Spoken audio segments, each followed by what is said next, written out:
Bob tro pan mae darn o waith yn cael ei gyfansoddi neu ysgrifennu, mae yna hawliau'n cael ei greu gan y cyfansoddwr neu'r awdur, cyn perfformio'r darn yn gyhoeddus. Ac mwyn ei perfformio ar unrhyw lwyfan Eisteddfod y Urdd, mae rhaid gwn am ganiatad a mae'r hawl gan y perchenog i perfformio'r gwaith. Felly, beth yw darn o waith? Cerddoriaeth.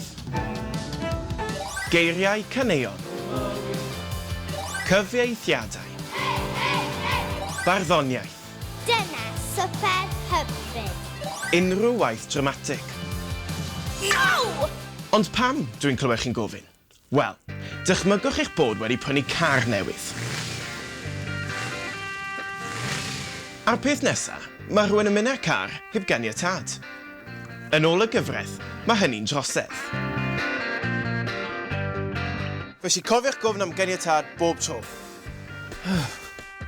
Ond beth os nad ydych chi'n gwybod pwy yw'r perchenog? Wel, mae yna sawl ffordd o ffindio mas. Cerddoriaeth. Mi fydd enw'r cyhoeddwr neu'r perchenog ar y sgôr greiddiol.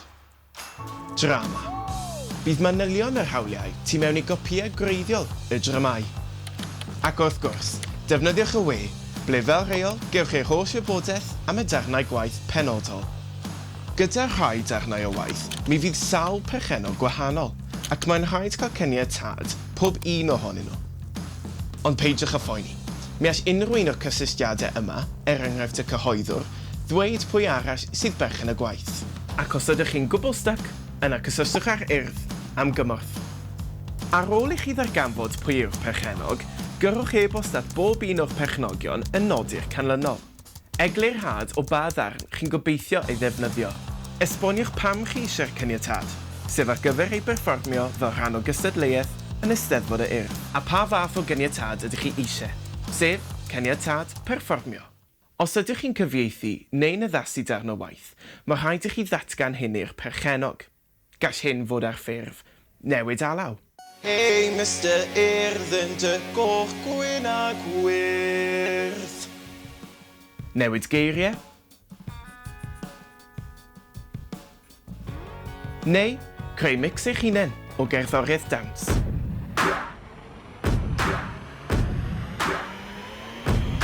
Popeth yn glir mor belled? Newn ni symud mlaen te. Cyfieithiadau. Os ydych chi'n cyfieithu darn o waith, bydd y cyhoeddwr yn gofyn am 3 llinell o gyfieithiad, sef y geiriau greiddiol yn gyntaf, yna'r cyfieithiad Cymraeg, ac yna ystyr y cyfieithiad yn ôl yn Saesneg. Felly cofiwch y rheol 3 llinell o gyfieithu. Dyma i chi enghreifftiau hyn o fewn cystadlaethau poblogaidd dros ben. Can actol.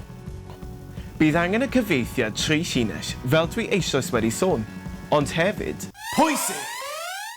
Os ydych chi newid geiriau caneuon Cymraeg, mae rhaid i chi gael caniatad gan yr awdur neu'r cwmni cyhoeddi.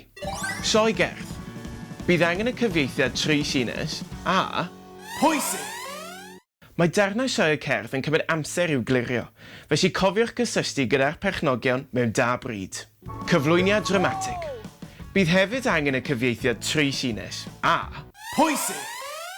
Os oes cerddoriaeth yn cael ei ddefnyddio yn eich cyflwyniad, bydd angen i'r gerddoriaeth gael ei glirio hefyd. Dawnsio gwerin. Nid yw caneuon traddodiadol yn ddigon o wybodaeth. Pwysig! Mae rhai fersiynau yn perthyn i gymdeithasau gwahanol, fel Dawns Werin Cymru. Maen nhw'n cael eu talu os ydych chi'n defnyddio eu fersiwn nhw. Felly, cofiwch wneud eich gwaith ymchwil. A dyma'r cur pen mwyaf. Dawnsio disco, hip-hop, neu stryd. Os ydych chi am ddefnyddio cerddoriaeth oddi ar YouTube neu iTunes, mae'n rhaid darganfod pwy sydd berchen y gan yn wreiddiol a chael caniatad. Nid iTunes a YouTube yw'r perchnogion. Felly, mae'n rhaid cael caniatad gan y cyfansoddwr neu'r cyhoeddwr greiddiol. Ac os ydych chi'n cyfuno nifer o dracau gwahanol yn eich perfformiad, mae rhaid i chi gael caniatad ar gyfer pob can. Pwysig! Mae rhaid darnau o gerddoriaeth ni allwch glirio, gan artistiaid fel The Beatles neu Queen. Felly peidiwch â gwastraffu eich amser.